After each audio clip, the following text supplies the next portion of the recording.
आज हम 12वीं अर्थशास्त्र विषय के अंतर्गत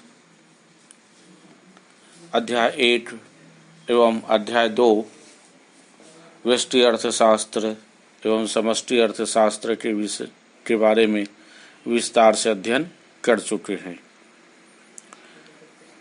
समष्टि एवं व्यष्टि अर्थशास्त्र की विशेषता, उनके प्रकार, सीमा आदि के बारे में विस्तृत जानकारी प्राप्त कर चुके हैं।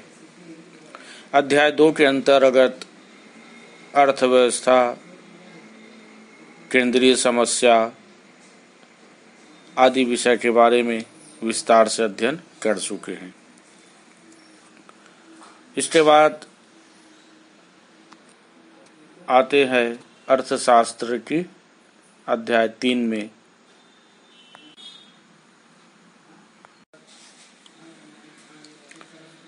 बारहवीं अर्थशास्त्र विषय के अंतर्गत अध्याय 3 उपभोक्ता संतुलन एवं मांग, उपयोगिता विश्लेषण एवं उदासीनता वक्र विश्लेषण।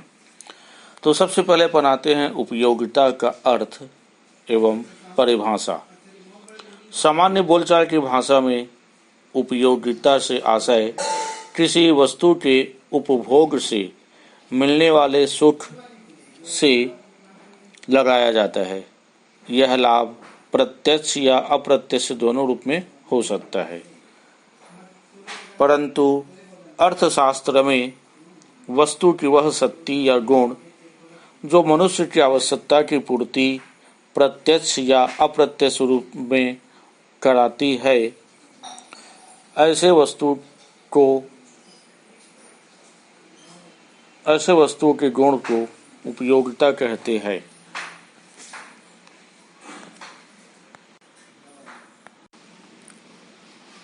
जैसे यदि हमें रोटी खाने पर हमारी भूख शांत हो जाती है, तो यह कहा जा सकता है कि रोटी में भूख मिटाने की वह क्षमता या गुण है जिससे वह रोटी हमारे लिए उपयोगी साबित होती है। दूसरे शब्दों में अपन यह भी कह सकते हैं कि आवश्यकता की संतुष्टि की क्षमता वस्तु का दृष्टि गुण है। इसे ही उपयोगिता के नाम से जाना जाता है। परिभाषा के अंतर्गत J.S. मिल के शब्दों में अर्थशास्त्र की भाषा में वस्तु अथवा सेवा की मानवीय आवश्यकताओं को संतुष्ट करने की शक्ति अथवा क्षमता को उपयोगिता कहते हैं।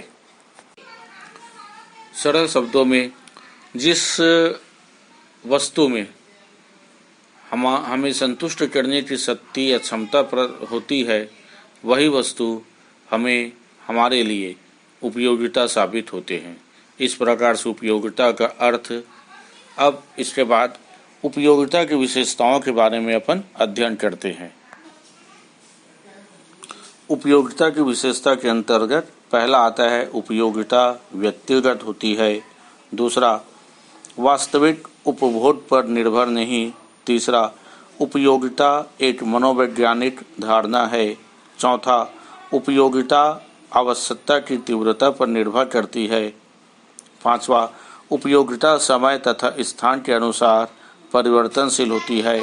और छठवां, उपयोगिता का लाभदायक होना हमेशा जरूरी नहीं होता। पहला, उपयोगिता व्यक्ति से संबंधित होती है। एक वस्तु एक व्यक्ति के लिए उपयोगी हो सकती है, दूसरे के लिए वही वस्तु उपयोगी साबित होना जरूरी नहीं है। जैसे सिगरेट पीने वाले के लिए सिगरेट उपयोगी वस्तु है, परंतु धूम्रपान न करने वाले व्यक्ति के लिए नहीं होता। अर्थात जिस व्यक्ति को सिगरेट पीने में कोई दिलचस्पी नहीं है, ऐसे व्यक्ति के लिए वही सिगरेट में उन्हें कोई उपयोगिता प्राप्त नहीं होती। इसके अतिरिक्त एक ही वस्तु की उपयोगिता भिन्न भिन्न व्यक्तियों के लिए अलग अलग भी हो सकती है। दूसरा, वास्तविक उपभोग पर निर्भर नहीं। उपयोगिता का अर्थ किसी वस्तु से प्राप्त होने वाली संतुष्टि से है। सामान्यतः उपयोगिता वास्तविक उपभोग पर निर्भर नहीं होती। उपयोगिता किसी वस्तु की संतुष्टि प्रदान करने की क्षमता अर्थात अनुमानित संतुष्टि को कहते हैं। तीसरा, उपयोगिता एक मनोवैज्ञानिक धारणा है। उपयोगिता को केवल अनुभव किया जा सकता है, इसका कोई भौतिक रूप नहीं होता। मनुष्य की मानसिक संरचना पर निर्भर करती है, जिसका अर्थ यह है कि उपयोगिता सभी व्यक्तियों और परिस्थितियों में समान नहीं होती। इसलिए अपन उपयोगिता को एक मनोवैज्ञानिक धारणा के रूप में माना जाता है।